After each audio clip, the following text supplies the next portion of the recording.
newcomers Myron Brilliant, President of US-India Business Council, Ambassador Atul Keshav, and distinguished guests. It is an honor to be a recipient of the USIBC Global Leadership Award. I am grateful to have the opportunity to speak in the presence of so many industry leaders and senior government officials. At a personal level, the fact that the award comes on the occasion of the 75th anniversary of India's freedoms makes it even more significant and memorable.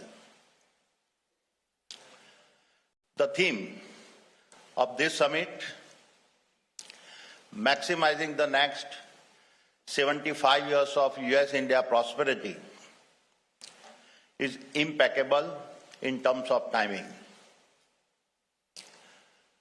There can be no disagreement that given the fast evolving and new emerging global dynamics, the success of partnership between the two largest global democracies of India and the United States will be one of the most defining relationships of this century. However, while there is a strategic alignment, I am sure we would all agree that far more needs to be done in terms of ground executions. A central element of this relationship will need to be a mutual acceptance that the free trade, openness, and integration into each other's economies are needed to set the foundation for the range of possibility that remain unexploited. Common ground on geopolitical concern is essential, but will mean little unless they are built on the foundation of business relations. Without tangible business objectives, global cooperations will largely continue to be paralyzed. In this context, the role of the USIBC will be key in linking the voice of the industry with the government policies.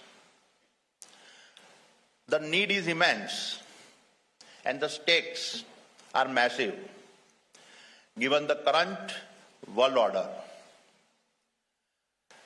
Let us look at some of the macro numbers.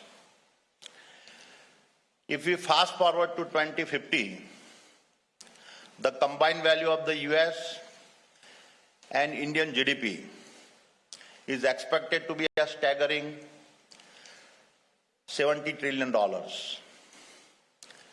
It will make up 35 to 40% of the global economy. By 2050, the combined population of the two countries will be over 2 billion people and about 20% of the global populations. More importantly, the combined median age of our two nations will be still less than 40 years, even in 2050. Contrast this with Europe and China. The median age in Europe is already 44 and China 40 years. When seen through these lenses of economics and the raw power of consumptions, it is evident that when the existing $150 billion of bilateral trade between the US and India is no more than a speck in the ocean. Far more needs to be done. Therefore, under these circumstances, what are the options before us and what role should the USIBC should play?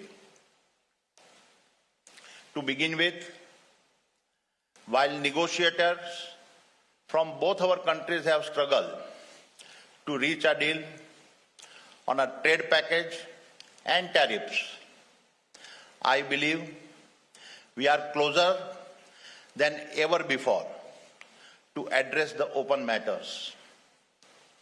I am confident we will resolve this and mutually accept some compromises. What we cannot afford is to remain stuck in the belief that all aspects of trade and relations are being hampered as a result of tariffs. There are some strategic areas where we have to show a joint progress. The first and foremost, not surprisingly, is the climate change. There has been a lot of talk about the developed nations supporting the developing nations, but far more needs to be done urgently in terms of partnering in this space. Cooling the planet down equitably is necessary and can be one of the most profitable business over the next several decades.